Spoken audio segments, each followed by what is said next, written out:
સાવરકુંડલા નજીક બોલેરો પલટી જતા એકનું મોત, અનેક ઘાયલ।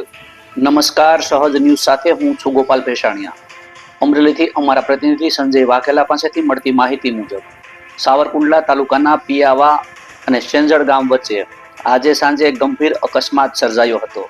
પિયાવા સેંજળ રોડ ઉપર દોડતી એક બોલેરો ચાલકે કાબુ ગુમાવતા અચાનક અનિયંત્રિત થઈ જતા રસ્તા કિનારે પલટી મારી ગઈ હતી। ઘટનાની સાથે જ આસપાસના વિસ્તારમાં દોડધામ મચી જવા પામી હતી। બોલેરો પલટી જતા 15 કરતા વધુ મુસાફરો ઘાયલ થયા હોવાની માહિતી મળી રહી છે। સ્થાનિક ગ્રામજનોએ તરત જ મદદરૂપ બની ઈજાગ્રસ્તોને 108 એમ્બ્યુલન્સ મારફતે સાવરકુંડલા હોસ્પિટલમાં ખસેડવામાં આવ્યા હતા।